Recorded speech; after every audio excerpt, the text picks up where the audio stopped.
Okay, are you ready? Yeah? Yes.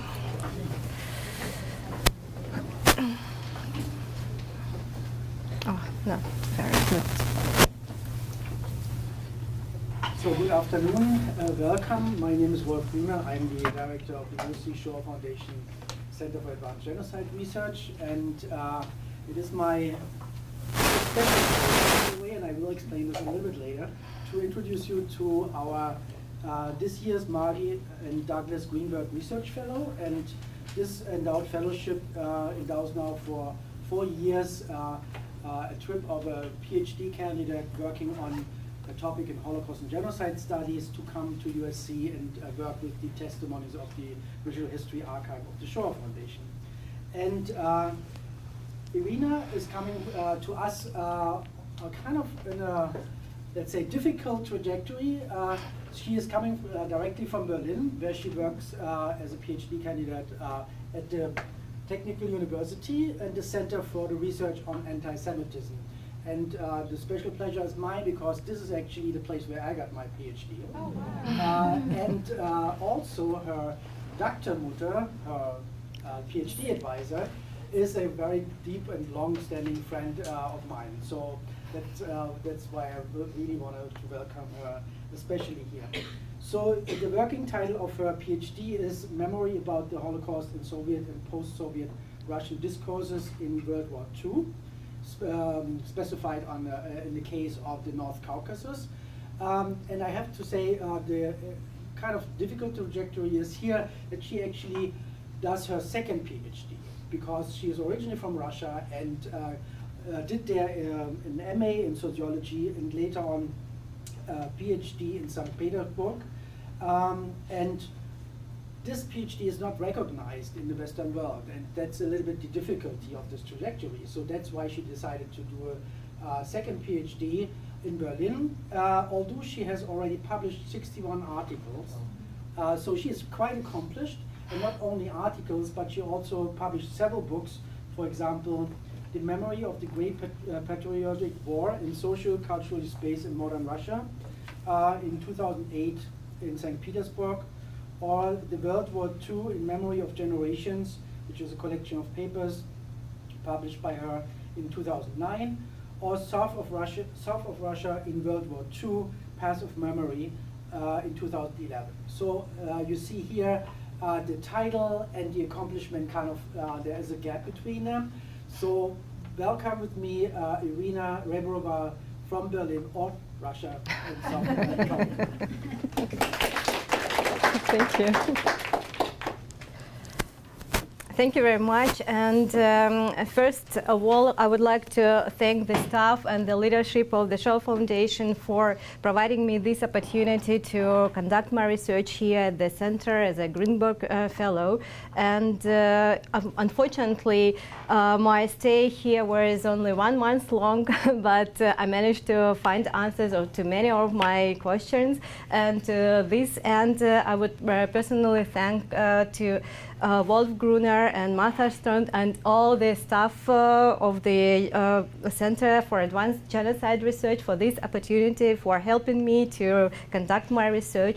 Then to Sandra Aguilar and Darren Eller, who provided me with the video testimonies and video training seminars in Moscow and in Ukraine, then to Inna Gogina, who provided me with the interviewer data and very useful background to the Shoah Foundation and to the Shoah Foundation collection and so on and so forth, and to Crispin Brooks, who for additional helpful information and guidance. And last but not the least, to Igor Kotler, the former Shoah Foundation historian, who gave me an interview about his work at the foundation. Thank you very much, all of you, once again, and let's discuss the preliminary results of my research. I would like to divide my talk into three parts. First of all, I'll provide you with the overview of the Holocaust history in the studied region and historical presence of Jews in it. Then I will present you the studied oral history testimonies as a historical source. And the last part of my presentation will be devoted to the research questions to the final product, that is the Shoah Foundation video testimonies, as an element of the social memory about the Holocaust in the post-Soviet times. So let's go to the first historical background.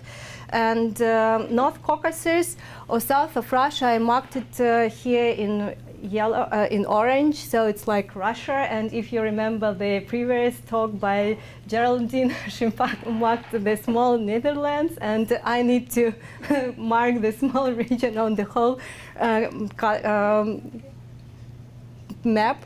So, and this is what we have. So the North Caucasus, or south of Russia, is the most southernmost region of the Russian Federation. It possesses natural boundaries on the three sides: the Black and the Azov Seas in the northwest, the Caspian Sea in the southeast, and the Caucasus Mountains in the south. North Caucasus includes Krasnodar and Stavropol Krais, Rostov Oblast, and republics Adygea, Dagestan, Ingushetia, Chechnya, Kabardino-Balkaria, Karachay-Cherkessia, and North Ossetia-Alania. This territory became the part of the Russian Empire as a result of colonial policy since late 18th century. During the Soviet period, the peoples of Caucasus gained statehood as autonomous republics and regions. In 1924, according to the plan for reorganization of the USSR, the North Caucasus Krai was established. It included all the present-day territories of the south of Russia, with the exception of Dagestan. Historians often regard the North Caucasus concept as derivated from the North Caucasus Krai. I intend to use such historical interpretation of the North Caucasus because it is the territory which was temporarily occupied by Wehrmacht troops during World War II and where the Holocaust by bullets occurred. Despite the multi-ethnicity of the North Caucasus, the Jewish residents accounted for less than 1% of the total population in the pre-war period.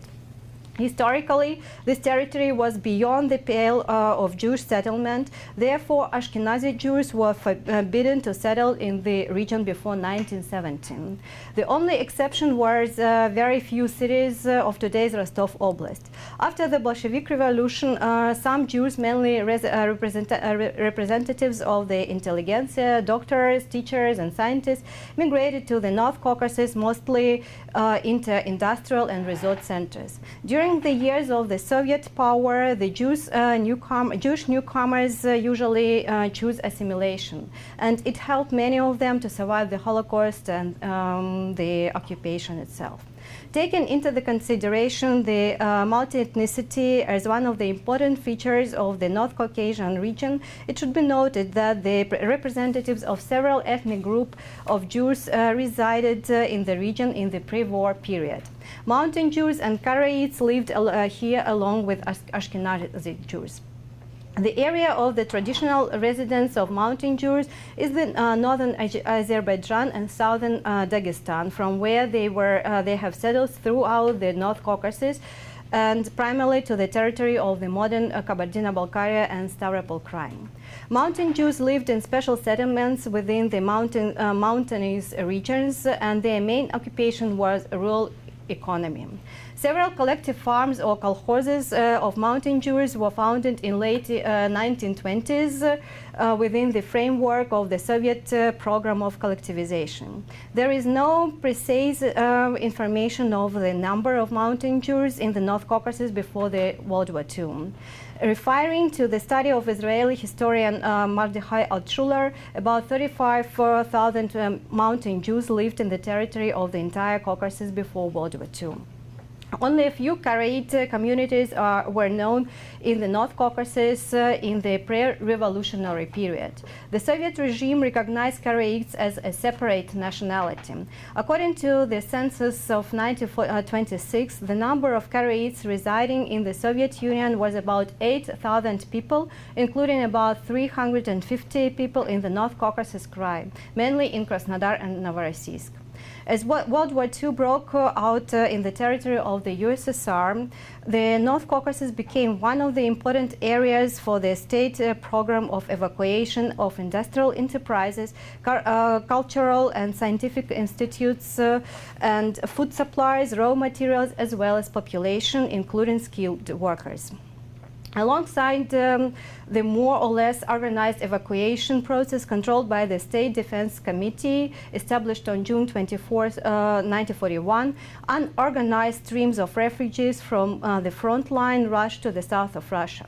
Soviet authorities considered the North Caucasus as a relatively safe shelter for evacuees from all other regions. Therefore, the human streams to the regions of North Caucasus from the territory of Ukrainian, Belarusian, Moldavian SSR, Crimean RSSR and then from the northwest region of Russia continued until the summer of 1942. In particular, thousands of residents of the besieged Leningrad, including a number of children's homes, were evacuated along the road of life and stationed in Krasnodar and Stavropol Krai in the spring of 1942. Incoming people, including Jews, were dispatched all over the North Caucasus, especially into the resort towns of Stavropol Krai, where they were also brought to a smaller scale into Russian villages, including Cossack settlements.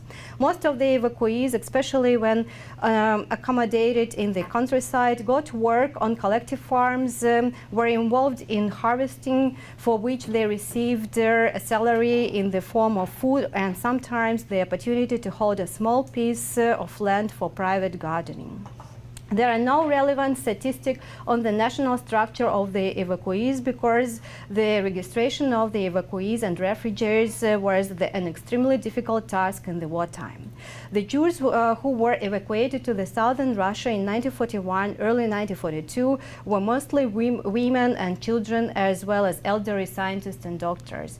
During May-October 1942, an unsuccessful attempt was made to carry out the new evacuation of the enterprises and the population of the North Caucasus due to the impending dangers of the front line. On account of blunders in determining the time to start the human evacuation, local authorities were unable to solve the problem for the timely removal of the Jewish population from the North Caucasus into the Rearwad. Israeli historian Kirill Pfefferman estimates the number of the evacuated Jews in the entire region at about 50,000 as of July-August 1942, but he doesn't include Rostov Oblast in the North Caucasus, so the number should be bigger. In the summer of 1942, the Wehrmacht Army Group A launched an offensive on the territory of the North Caucasus.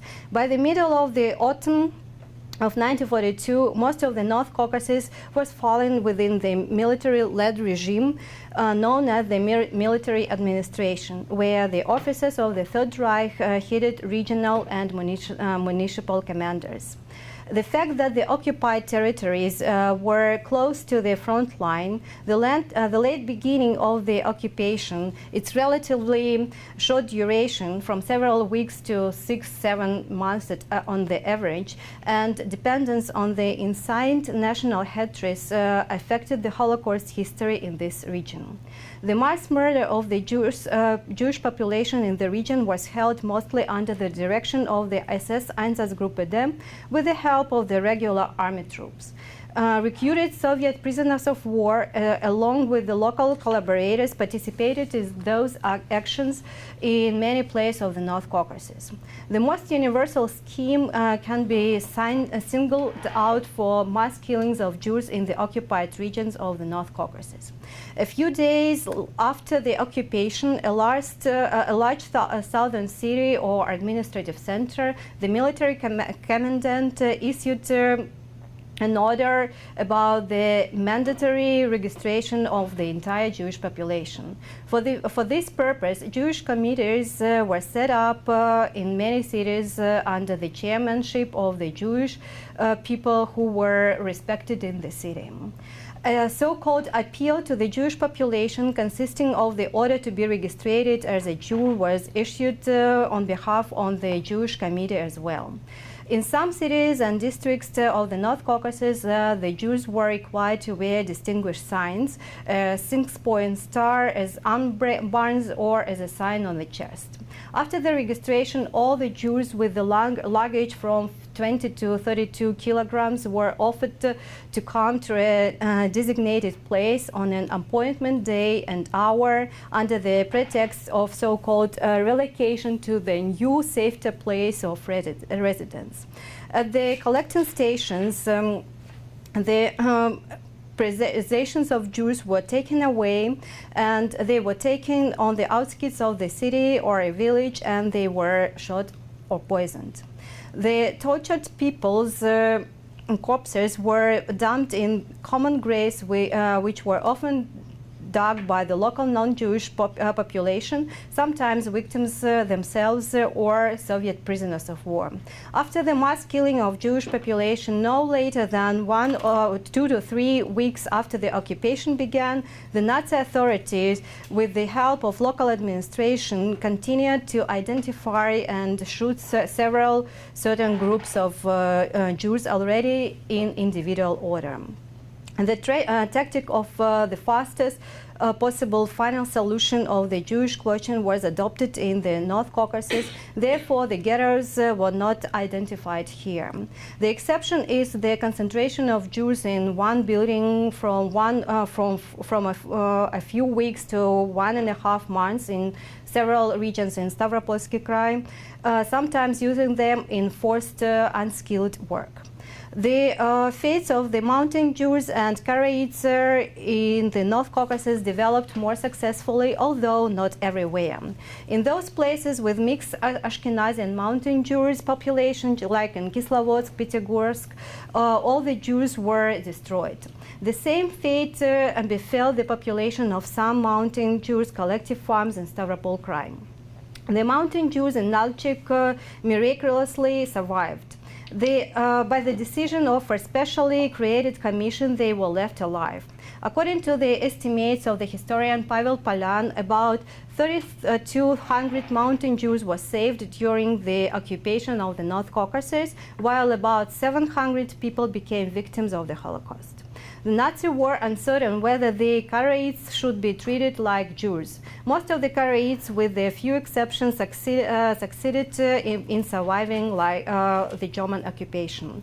At the same time, several dozens of Karaites were killed in Krasnodar in mid-August 1942, alongside with the local Jews. According to the data of the famous Karaite expert Boris Kokinai, who saved the Karaite community of Rostov-on-Don, 96 Karaites perished in Krasnodar. The total number of Holocaust victims in the North Caucasus is the subject of heated discussions among European, primarily German and Russian researchers, local historians, and activists of local Jewish communities.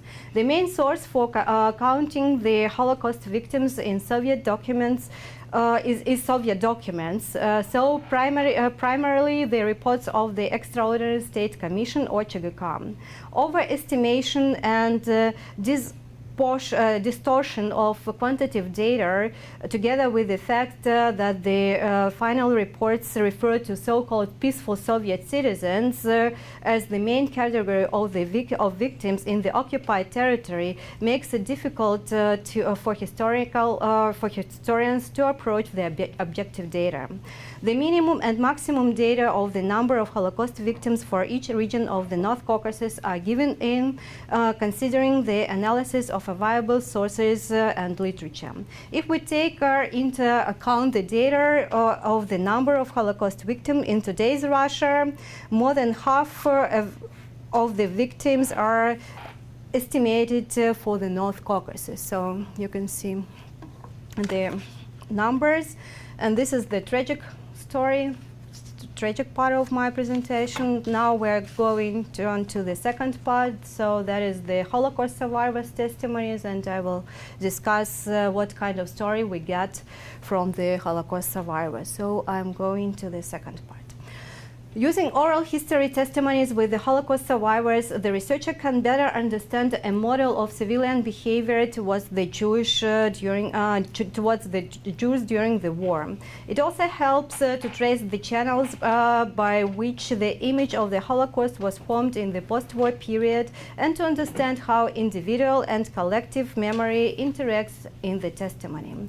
In this sense, the video interviews with the Holocaust survivors collected in the late 90s for the Shoah Foundation are of great importance. I have looked through about 300 interviews collected in the Russian language dealing with the memory about the evacuation of Jews to the North Caucasus and the survival of the Holocaust in this region. I made transcription of 80 interviews which were taken in Russia, Ukraine, Belarus, USA, Canada, and Israel.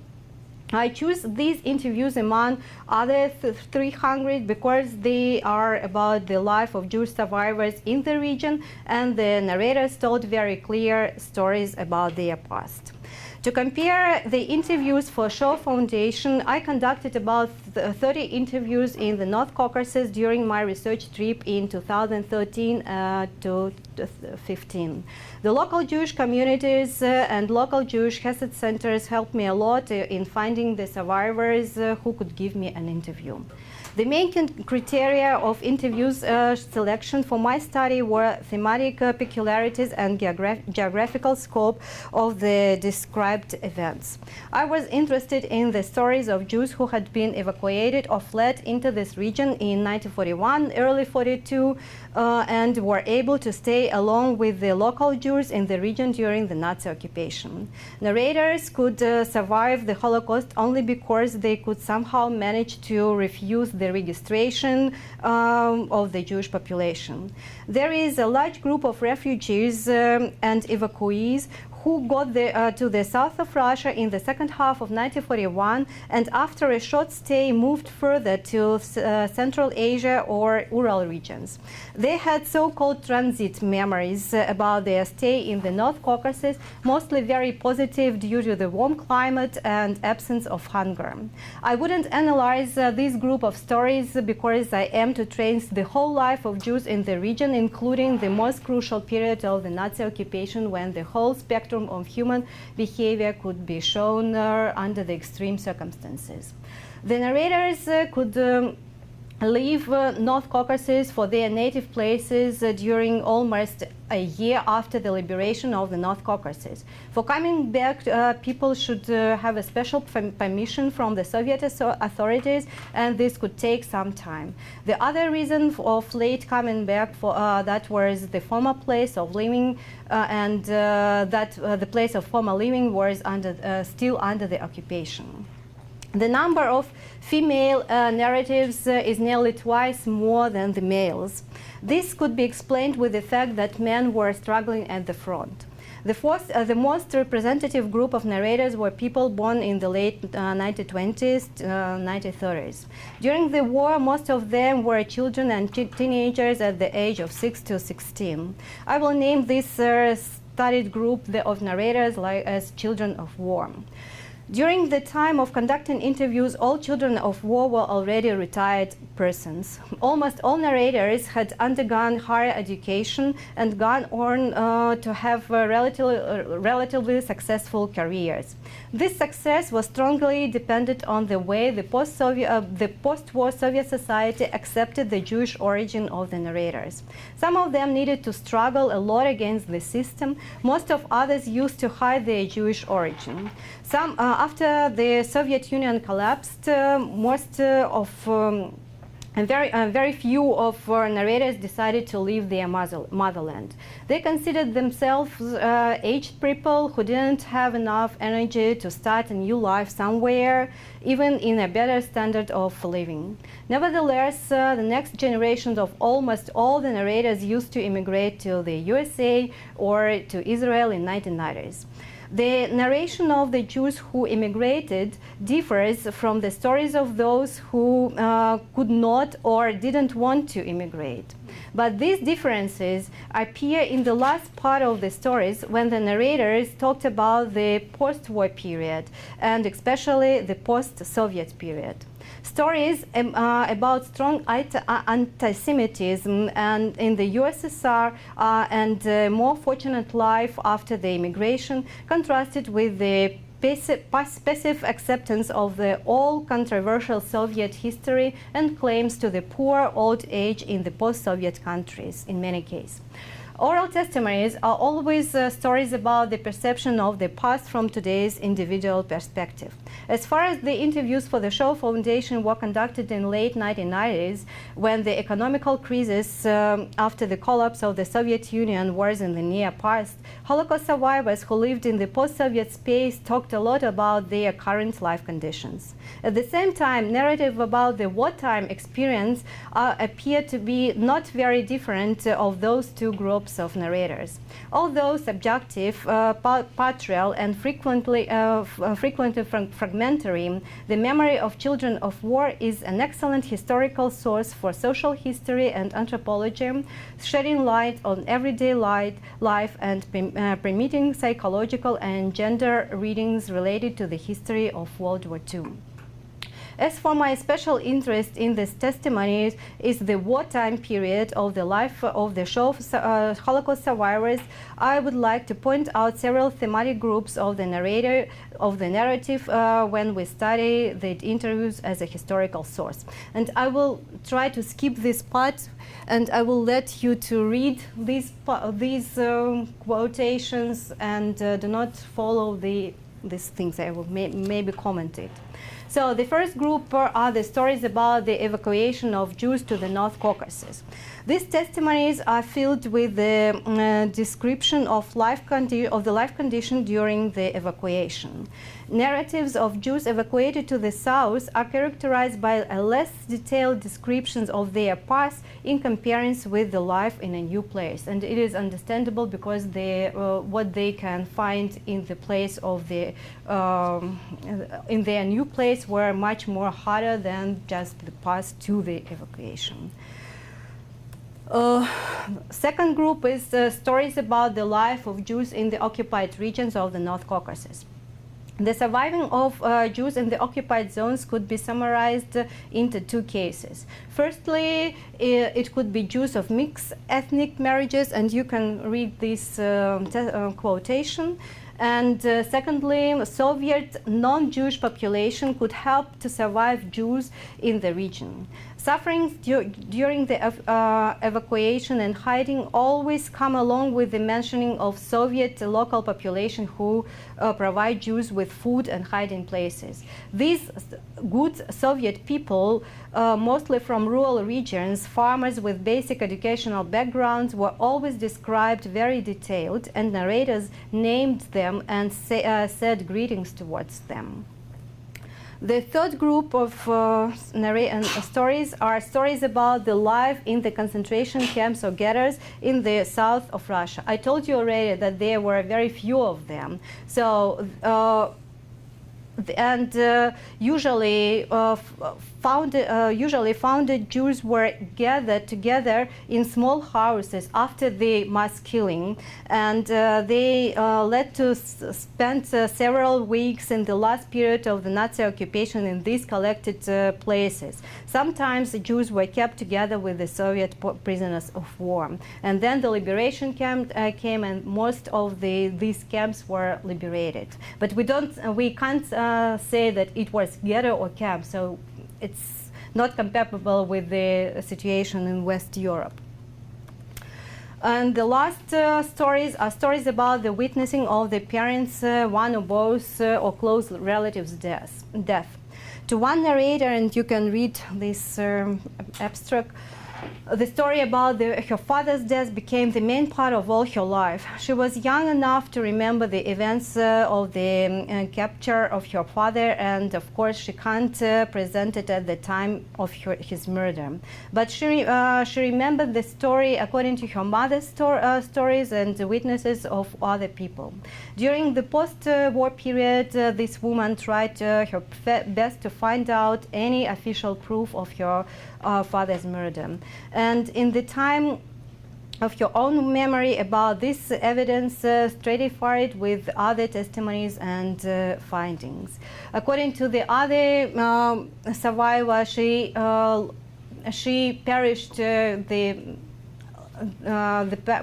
murder of her mother, but she can't speak about it during all times, and it was like a silent memory, and so that is how he feels the traumatic experience. So as you see, each of these group of testimonies should be elaborated further, and it's become a part of a separate research, but we are not here to listen to these separate researches, and I will go to my third part of presentation, and which is my stay here was provided, and it is about the video testimonies as an element of social memory about the Holocaust in the post-Soviet society. It is obvious that the interview in social studies is an independent process of interaction between the interviewer and the interviewee. The subjective nature of the interview is a theme of scholarly debates. Positivists are very suspicious of using the oral testimonies as a source in their studies, while postmodern scholars study ego documents in cross-cultural memory studies. The main feature of the latest studies is their focus on not only historical events itself, but on remembering it by individuals and social groups. The process of remembrance and translation of memory about the Holocaust in one particular region in the North Caucasus is the main object of my research. I study the mechanism of storytelling by the Holocaust survivors for the Shoah Foundation in the early post-Soviet states in 1990s. The interviews for this project are very interesting in several aspects. It was almost the first larger-scale oral history project for giving voices to the Soviet Holocaust survivors. The experience of the Soviet Jews who could survive not in the concentration camp in Europe, but in the occupation, was out of the interest of several post-war European oral history projects. Most of the Soviet Jews lived their whole lives in the Soviet Union, where the Holocaust-related topics, especially within the internal borders, have been silent. In this context, the Shoah Foundation project is a very early, unique, and in general successful effort to make public the private or family memory of the most traumatic experience of the Soviet Jewry. The aim of my current project is to study video interviews with the Holocaust survivors as an act of contrasting social memory of the Holocaust in the Soviet Jewish community and wider in the post-Soviet society. During my stay at the Center for Advanced Genocide Research, I aimed to find the information about the mechanism of conducting interviews in the former Soviet countries. Having in mind strong anti-Semitism in the USSR and very little scholarly attention to the Soviet Jewry history, Jewish history, I wanted to find out whether there were special regulations or prescriptions on how to conduct the interviews with the Soviet Holocaust survivors. Among my research questions are the following. Who were the chosen candidates for the interview, let's say the social portrait of the Soviet Jew or Holocaust survivor? And I gave you a general portrait already in my second part of my presentation. Who were the interviewers and how strong were their professional skills as oral historians? How did they feel the interviewee? How deep was their own knowledge about the Holocaust in the Soviet Union? How did the social life in the 1990s in the Soviet and the Soviet background of the interviewees influence the narrative, and in this case, what has been remembered or told during the interview and what has been passed over in silence? And do the differences in social status, living conditions of the interviewees on one side and the interviewers' professionalism on the other side influence the general picture of the remembering the Holocaust in the Soviet Union? During my stay here, I had an opportunity to work with some of the internal materials during the process of dealing with the process of interviewing Holocaust survivors back in 1990s. In 1996, two main training seminars for the future interviewers were held in Moscow and in Kiev. People from different backgrounds participated in the seminar. They were taught the basic techniques of conducting oral history interviews along with the peculiarities of the video interviewers for the foundation. According to the trainer, therapist and social worker Darlene Bosch, an interview for a foundation is not a journalistic and not only a historical interview. The goal is to help survivor to give testimony in his or her own words and to ask the right questions. Igor Kotler used to classify the video testimonies for the foundation as ethnographic interviews. As far as there were not very much attention to the Holocaust history during the Soviet times, an obligatory part of those trainings were lectures given by experienced historians and sociologists in the field of Jewish and Holocaust studies. The participants had practical seminars during the training. After the studying pre-interview questionnaire, they had an opportunity to conduct a collective interview with the Holocaust survivor. And that means that the survivor would tell the story to the different interviewers during 5 to 10 minute sessions. Each next interviewer should follow the narratives that was created during the previous session. After all sessions, the interviewers received the feedback from the trainers, participants themselves, and the Holocaust survivor. Such kind of training would provide the future interviewers the basic skills and show them if they can conduct an interview by themselves or not. So how they can feel themselves emotionally and as a professionals. Watching more than 30 hours of training session in Moscow and in Kiev, I can state that the foundation staff tried his best to prepare the interviewers to conduct the best interviews ever. At the same time, the final product of many interviewers remained very different in quality, from the very low to the extremely high. My first answer to this phenomenon based on the two statements. There was an obligatory rule to ask all the questions of the questionnaire during the interview, and the interviewers had very little training skills. After getting an access to the training seminars, I can state that the participants received a very good knowledge of the method itself and in theory and in practice. They were also told that the questionnaire consists of guide questions that helps not to miss any important part of the survivor's life. Moreover, the interviewers were not allowed to bring the questionnaire to the interview because it consists of many pages and flipping through the pages can produce extra noise. Yet, early at the interview, all the interviews in Russia were conducted according to a very strong questionnaire. My guess had been approved during my interview with the co-chairman of the Russian Research and Educational Center Holocaust, Ilya Altman.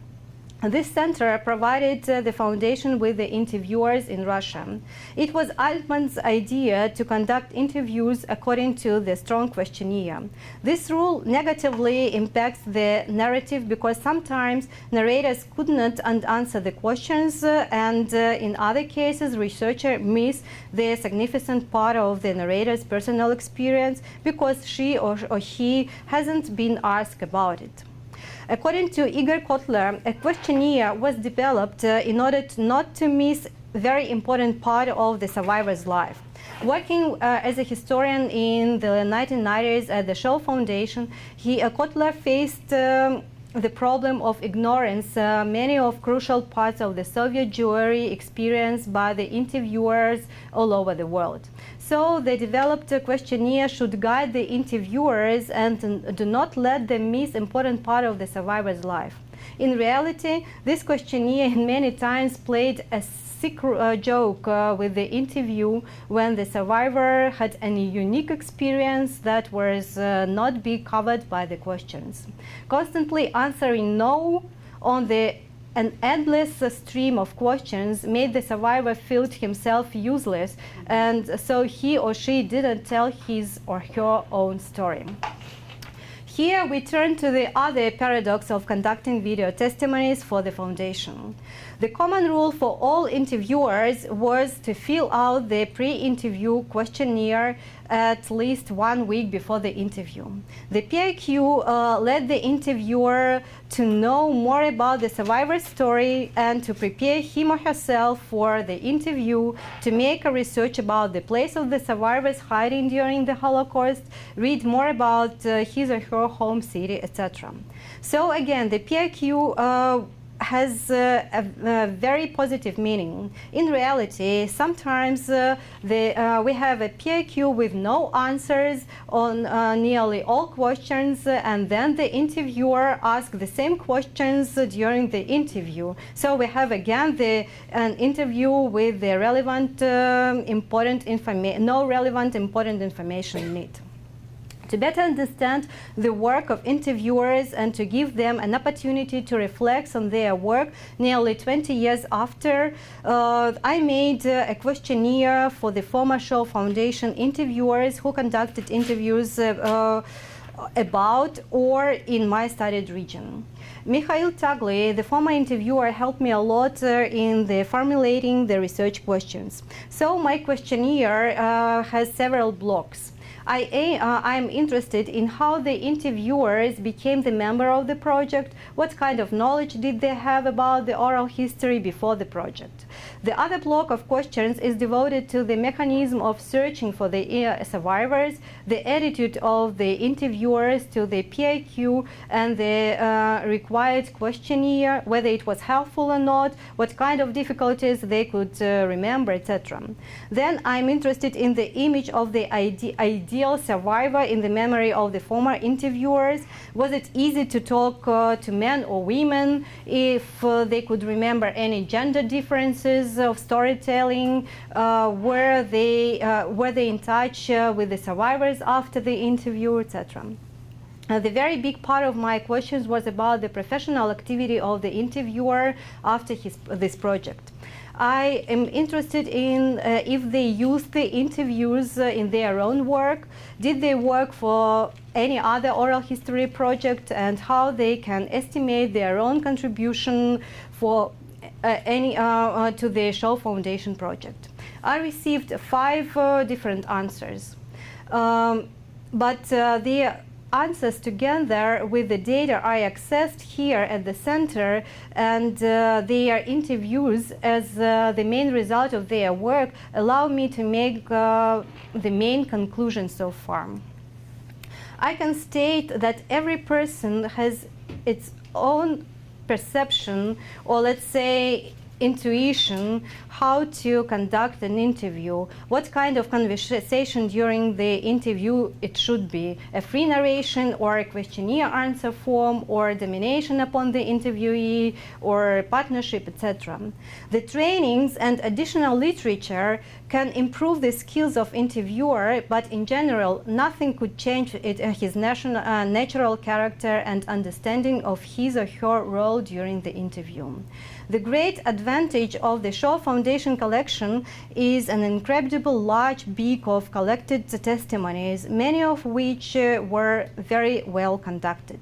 This collection could, without any doubt, become the central one in the reconstruction of not only the Holocaust on the Soviet soil, but the whole Jewish life in the 19th century, including the time of conducting these interviews. In this sense, it is very sad that there is no access to the collections in Russia and in most post-Soviet countries. It has resulted in very seldom usage of the interviews among Russian scholars so far. So this is my preliminary results, and I'm happy to discuss it. Thank you.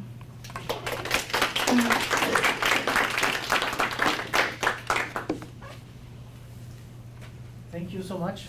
So maybe I will take a seat here. So, yeah, we can maybe go ahead and maybe I start with two questions which are more about clarification.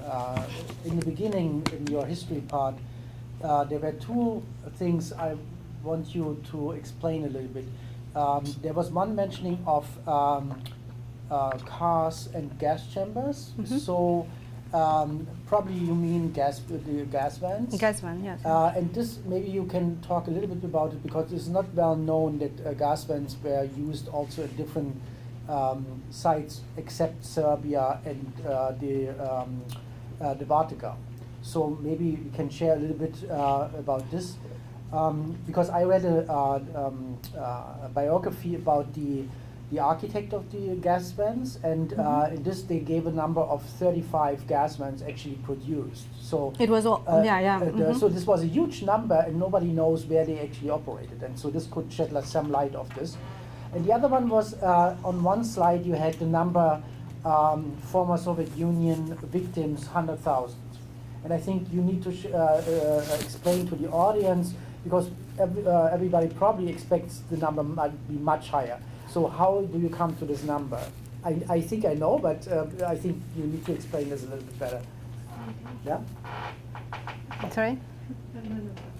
So gas vans, yeah.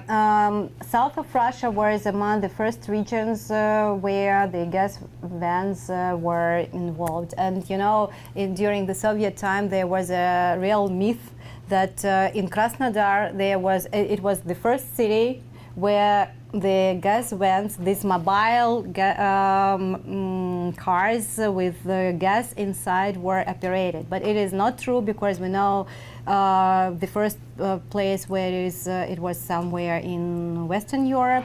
But in south of Russia, almost in every big city, gas vans operated, and they gathered together all Jews and partisans, all people whom they collected at once and murdered through these guards, and bring them to outskirts of the city, and then they were just dead. And in post-war trials, there is a very big famous trials of the person who was a driver of that one of these gas vans, and who operated in Krasnodar, and it is like a very, very huge process held, I think, in the United States, I don't know. So this is, and according to my knowledge, it's like in Krasnodar it was 2 or 3 gas vans. In Stavropol, 1 or 2, and there is very interesting nicknames of these gas vans in Russia. In Russian, in Krasnodar they called it Dushegubka, and in Stavropol like Chorny Voron, black crow, yeah. And Dushegubka means the I don't know. destroyer of souls. Yeah. And according to the numbers, I don't want to talk to numbers at all, because it's a very, very, very big problem for south of Russia or North Caucasus, because I told you already that this region was occupied in 1942, after the final solution was taken. Yeah. And there is very little SS orders or Rechnungsmeldungen that says anything about the numbers of the exterminated Jews in this region. All the information we know is that in Rostov-on-Don, 2,000 Jews were registered but not murdered. And alone in Rostov-on-Don, we have numbers from 15,000 to 27,000 of people who were exterminated during 2 days in August 1942. But what I meant is not North Caucasus, I meant the whole Soviet Union, because... And yes, and this is only Russia, the Russian date. That is in today's border. And I told you in the presentation, it's not about the Ukraine, Belarus, and so on and so forth. It's only about the region which were Russia includes at that time and at this time. Yeah.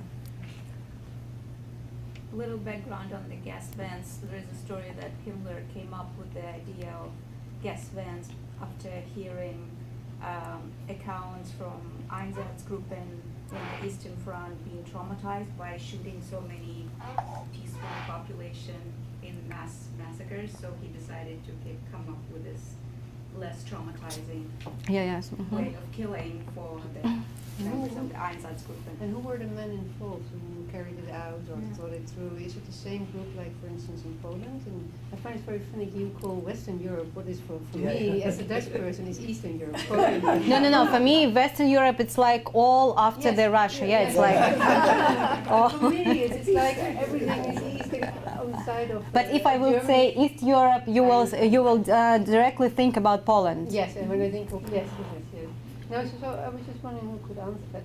Who carried out the gas van and who executions? were the people, the men mostly in charge? Were they the same? It was the SS Einsatzgruppe there who operated with this. Okay, but they were not the same men as in Poland, or in Portugal, for instance. Hell no. Probably not. No. Over long time spans. You're very creative.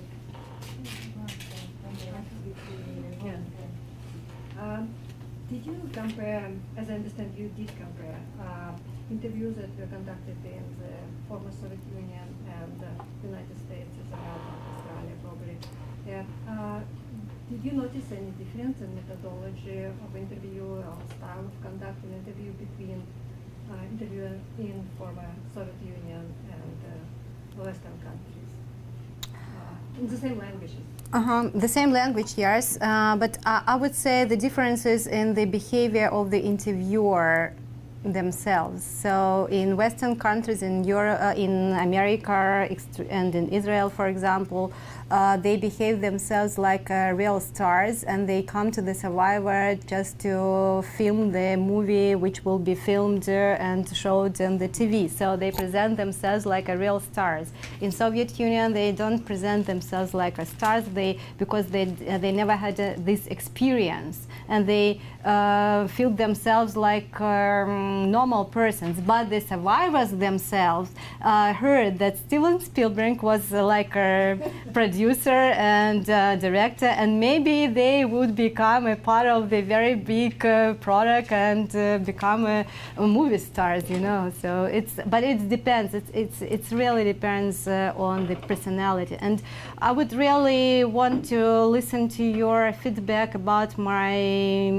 this conclusion, which is every person has its own perception or intuition on how to conduct the interviews. Are you agree with this or not, or do our trainings can help us to improve our skills or not? So this is what I'm thinking about all this month long, and this is my conclusion, but I don't know if it is true for you as professionals or not. So. May I add something to this? If I remember correctly, when the PIQ, the pre-interview questionnaire, came about, it was very simple to begin with. It was a guidance for the interviewer not to forget to in a guidance as to what to ask and bring it out. And then eventually they realized that if they made the PIQ a little bit more important with more questions, it would actually be an extra document and a way to obtain more information, which there wasn't enough time during the oral portion of the testimony, and that's how it eventually, the PIQ became even a very important document. As you can see, now we have the indexing, the video indexing, and then we have the biographical profile where more names can be added and more information can be added, and that can be given. And in terms of that, if I remember, like, if I can give you some information, like in South America, for example, the interviewers in each country dealt with different problems. For example, some of them couldn't be asked about immigration, just because you want me to tell you on camera that I came in to this country illegally. What are they gonna do to my children? So they have issues that became, I think, very different for different countries. And what they have to deal with. It's a hot seat for interviewers, it really is, to interview depending on the country. Now, in your situation, what you found out, did they immigrate to that, or were they living there?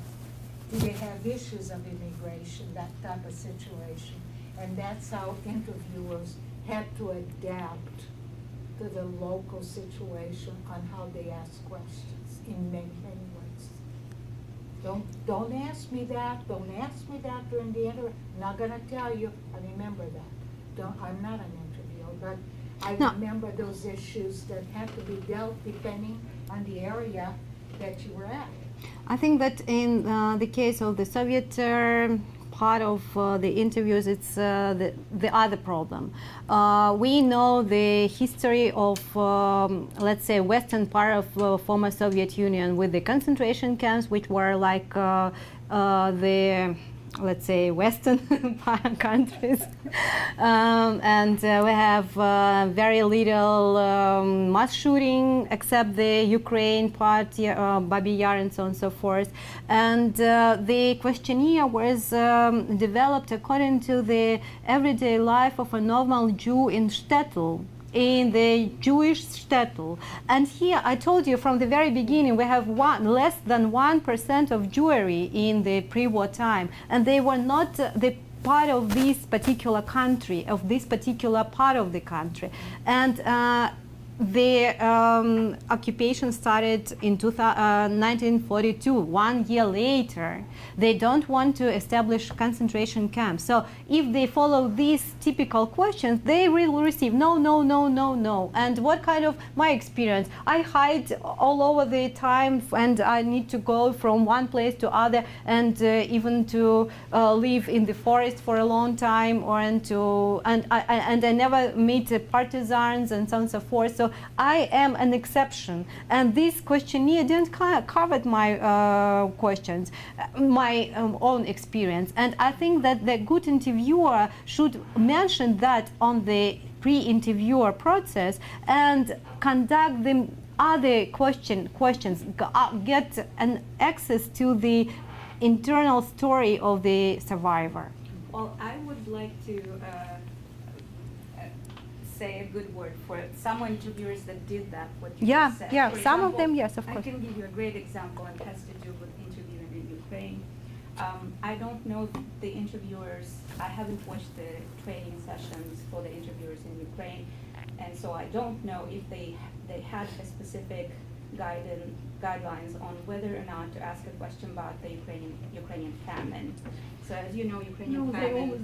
They all asked this question. So it was, I believe it So wasn't they probably- questionnaire. It wasn't questionnaire. I believe it's like every Russian interview has question about famine and about repression. However, it's always there. However, it is not part of the pre-interview questionnaire. It's not pre-interview question, but it's like a questionnaire for video interview. Mhm. So obviously it's there. Okay, so because they made a special effort to ask that question, there was a very good outcome of the result of the collection that was taken in Ukraine, because when we first started working in Ukraine, and I began working in 2006 when we moved from Universal Studios to University of Southern California, we produced a documentary, Spell Your Name, about the Holocaust in Ukraine. And this documentary was an auteur type of documentary, and so teachers had a difficult time of using it, that documentary, with their students, and so they asked that if we could produce a teacher's guide and conduct a national training program in Ukraine on the use of this documentary. During the training sessions that occurred in every single region in Ukraine, teachers asked, this is all great, we appreciate the Holocaust education, and this is a groundbreaking resource. There had been no teacher's guide dedicated to the history of the Holocaust in Ukraine before our resource had been produced. But what about Ukrainian family? And that's how we started doing research in our archive here locally on whether or not there's content related to famine. And we discovered about 400 interviews that do talk about famine, and that's how the outcome came about, that we produced another teacher's guide for Ukraine, dedicated specifically to the history of Ukraine. And I think Martha wanted to address the question, right? Yeah, I wanted to answer your question. Yeah, that. I want to answer your question with a question, which is asking about whether people have a perception or intuition of how an interview should be conducted. So I would ask you, in watching the interviewer training that you watched, were there moments of real mistake, like real gaps in people's knowledge? Or what were the moments in the training that elicited the most kind of concern, or most demonstrated that people maybe didn't have an intuition or perception, or were there none? Was it all just smooth sailing? What I mean with this phrase is that we are personalities, and if I would like to conduct my research, I would do it on my own way, and you will do on your own way. And we can read the same literature, but we still are on our own ways. And what the interviewer training did for the interviewers is just to try to remember all the questions in the questionnaire, and to have it in mind, and to follow the story.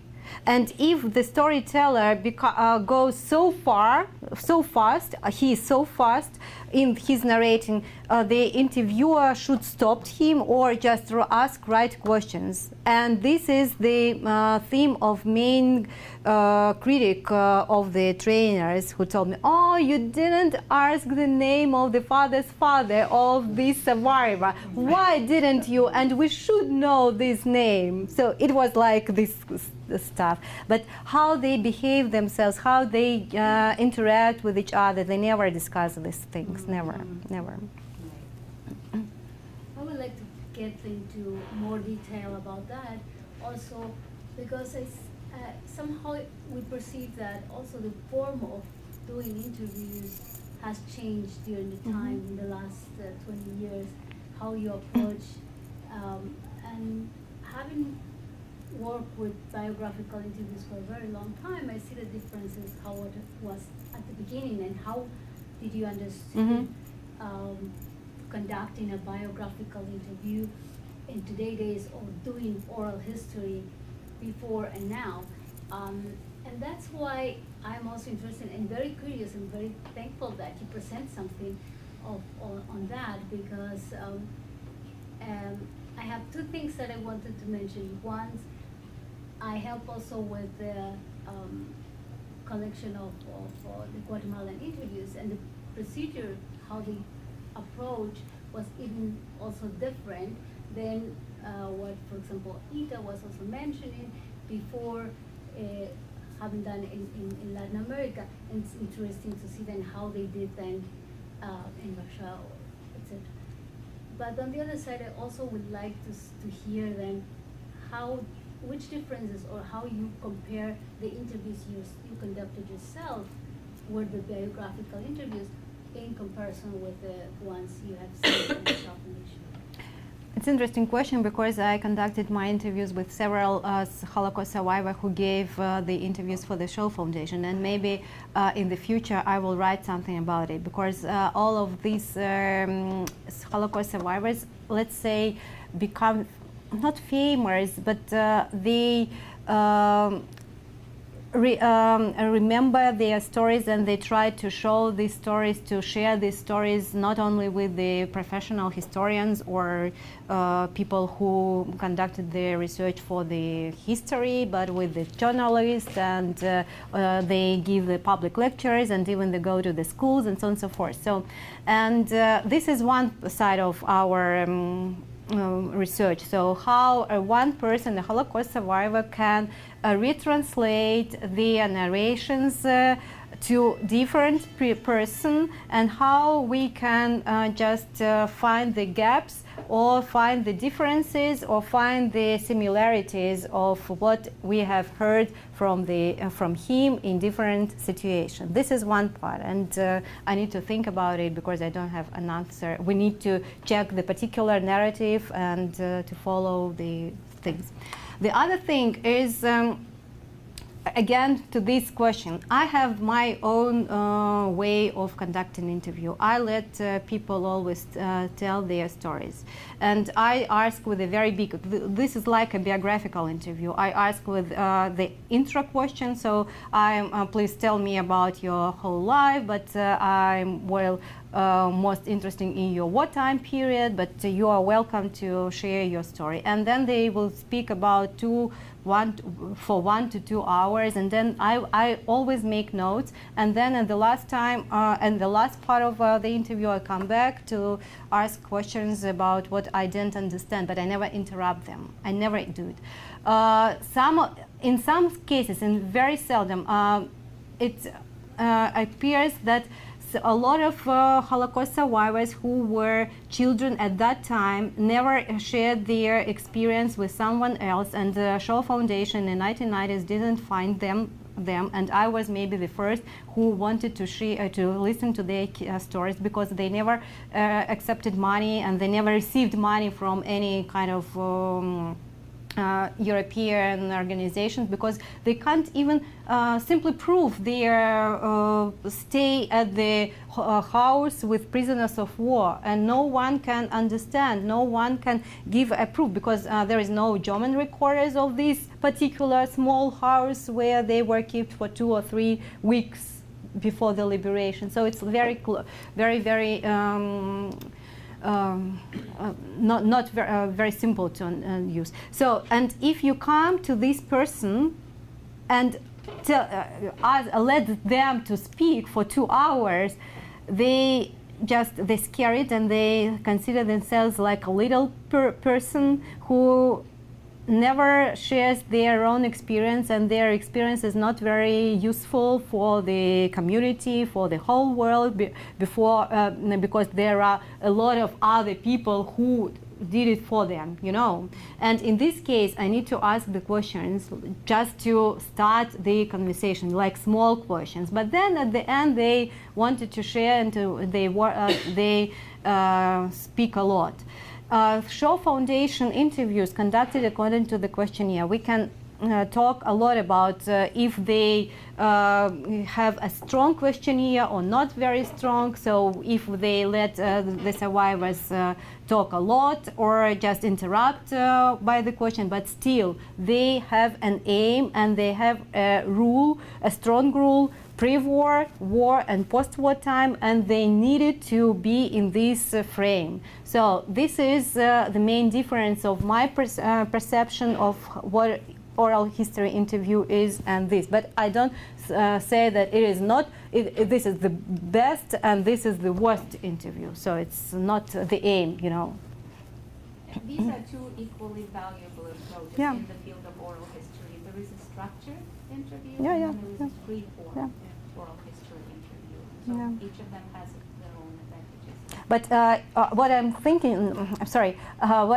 now is, if I conduct the interview by myself, it's my own will to go in the field and to ask the survivors. And this is me who decide what kind of interaction I would conduct, whether it is open questionnaire or question answers and so on and so forth. But the interviewers who worked for the Shoah Foundation didn't have this opportunity. They were instructed, and we, let's say, have a method established by the Shoah Foundation, let's say.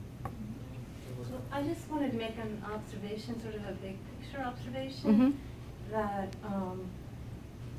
it was an incredibly huge undertaking. There was a deadline to acquire 50,000 testimonies, and the Shoah Foundation, as sort of the keeper of the history of the Shoah Foundation, the original staff, they were very young, they were very inexperienced, and they were not oral historians. Some of them were filmmakers, and while they brought in oral historians to help train them, then they just sort of disseminated around the world and had this very rapid interviewing process. And so I think it's important to sort of remember that this was like an incredible mission, that it was not an academically driven mission, at least in the beginning.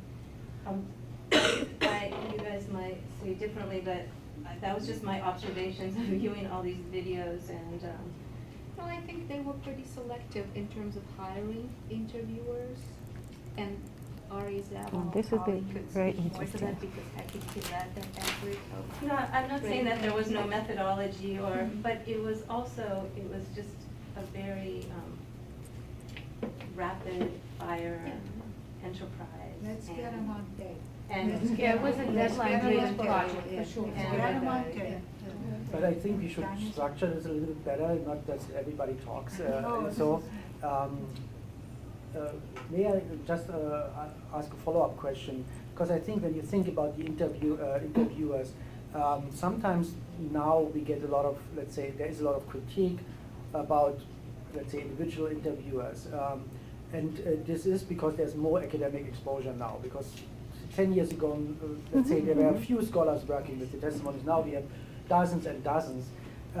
And I think what we need to convey, what I did, for example, just at a conference, we need to understand, and this is what you're doing, actually, to make understand how they were produced. Because it is not about critiquing, it's more to understand why there are certain results which we are facing. And one of the things I thought about is a lot what we sometimes judge, and I include myself, is we say, they should know better, right? Or why are they not knowing this? These are simple facts. But then we forget that the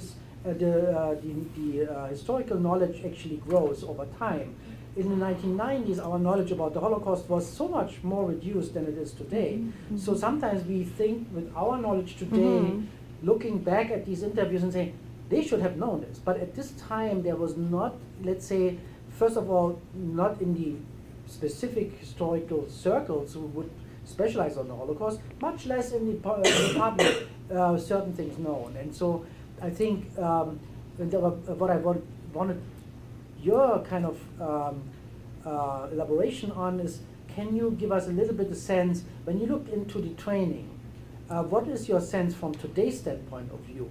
How how developed was the historical knowledge which was conveyed to them, to the interviewer in the 1990s? Would you say this was kind of up to the standard at the time, but for today it was really, there's a big difference? How would you characterize this? You mean at the training in the 1990s? What they were taught, or? Yeah. The trainings consist of 4 days, 3 for 4 days, in Moscow 4, in Kiev 3 days, and they give a lot of lectures from experienced sociologists and historians who are continue their research work till nowadays, and it's very interesting to look at the very young faces now, knowing them like experienced researchers.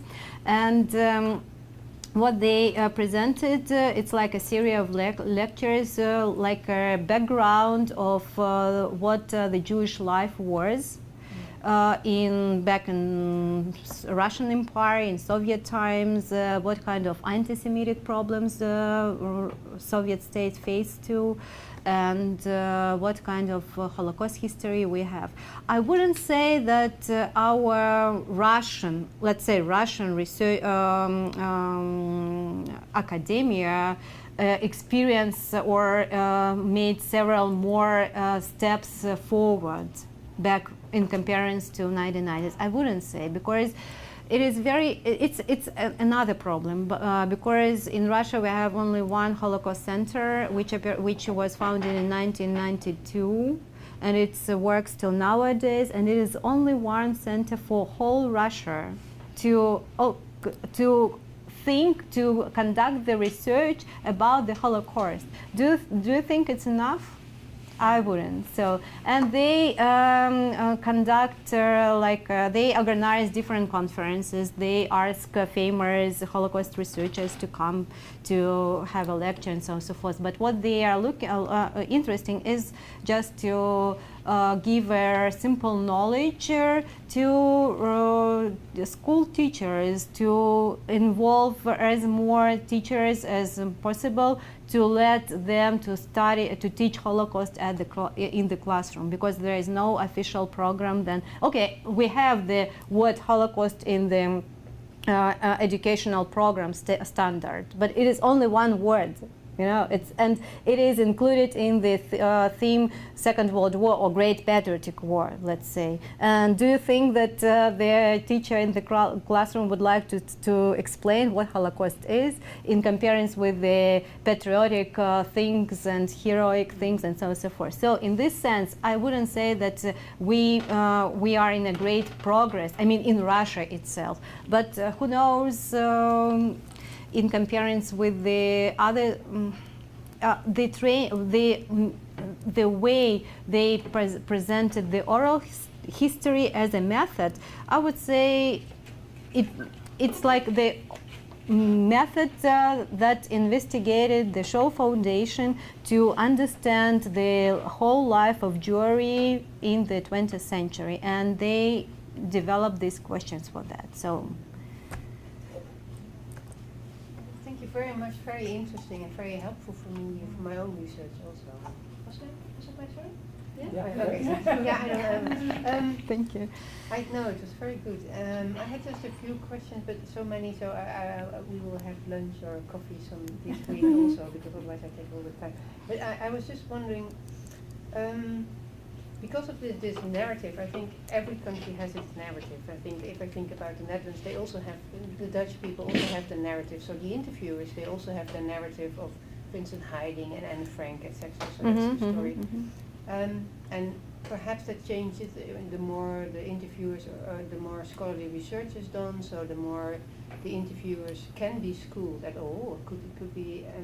So I was just wondering how you see that in nowadays. How do you think it has changed since the 1990s when the interviews, early 1990s when the interviews start until now? Is there some, do you think there's some changes in the narrative? Because you just said no, there's nothing happening really. In the narratives of the survivor, no, or of the interviewers. So do the interviewers have now more access to more knowledge? Do they have more literature in Russian about the Holocaust in Russia? do you mean do you want to know if there are any other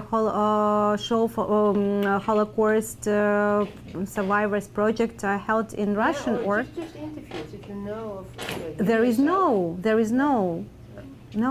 So I mean, Shoah Foundation was the first, and I think the last one. So there were some footnote collections, but I found only 6 mentioning of the North Caucasus in this project. So and only 1 relevant interview for this for me, for example. Yeah.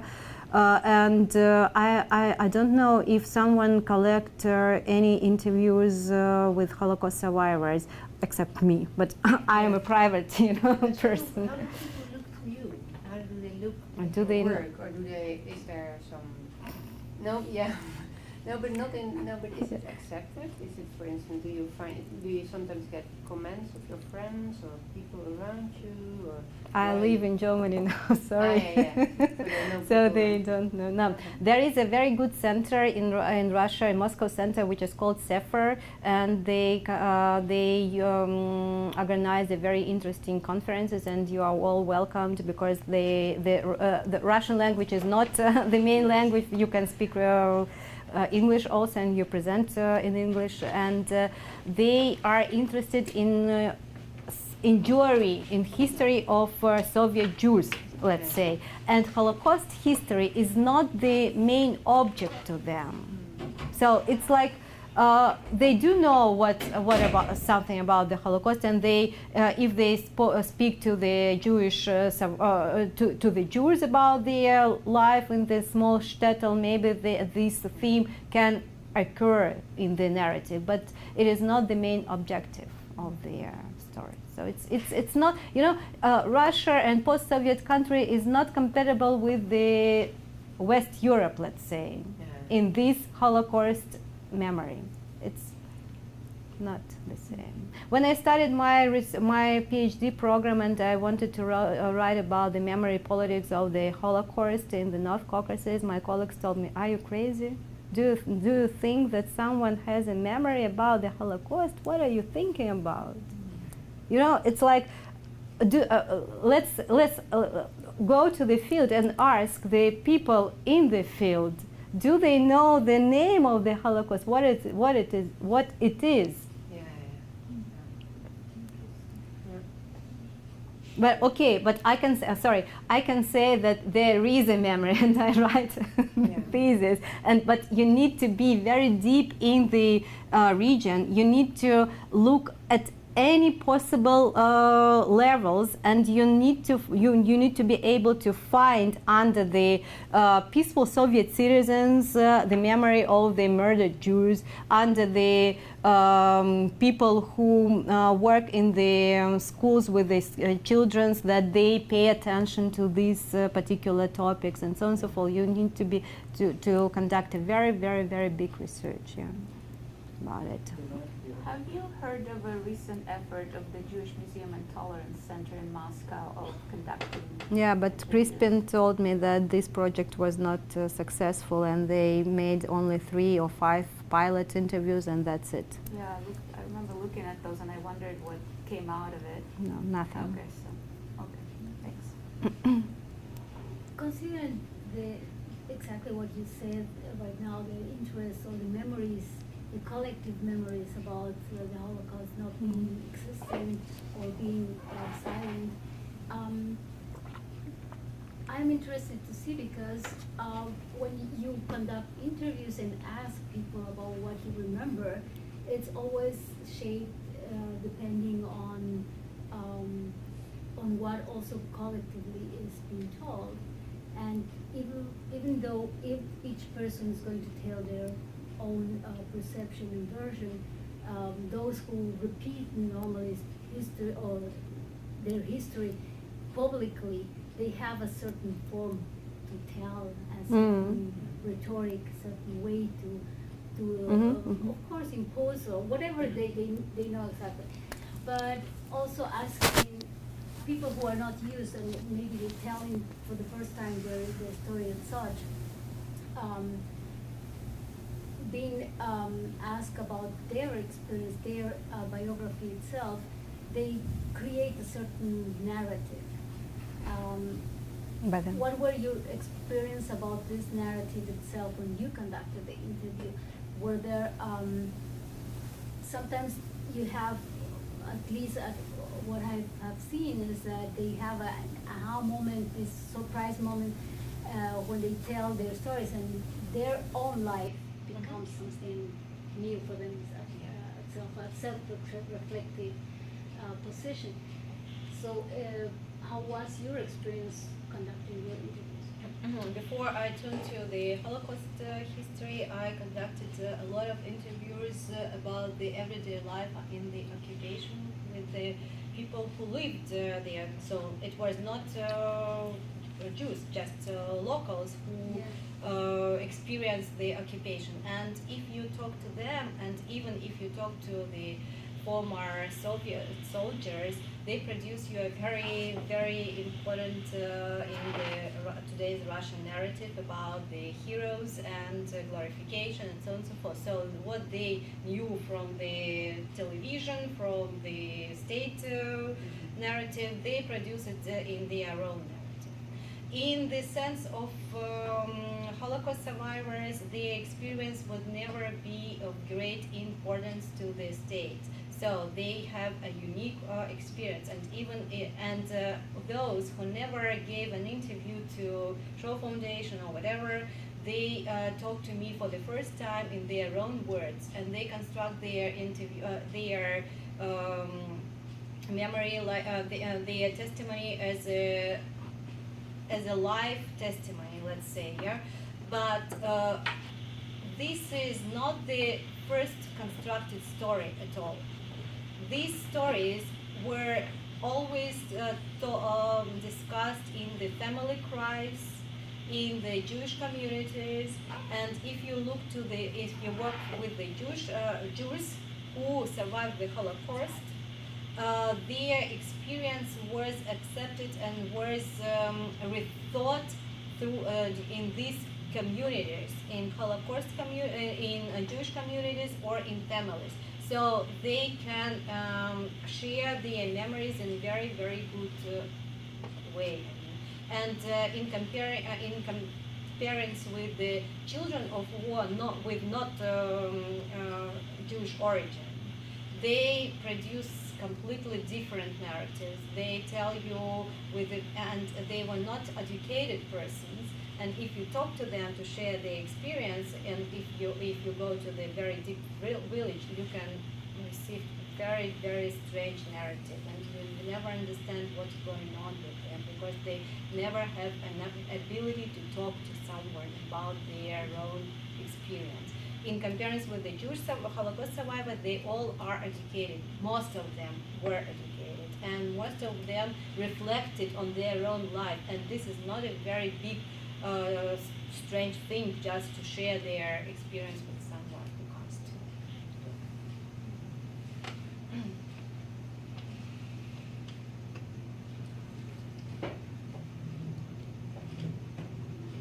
Any more questions?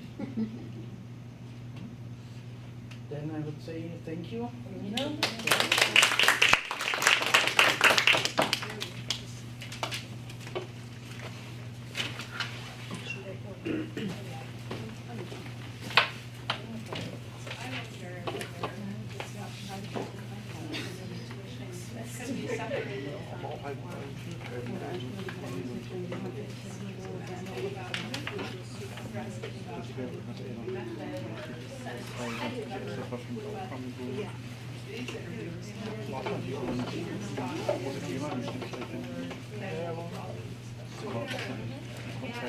Okay.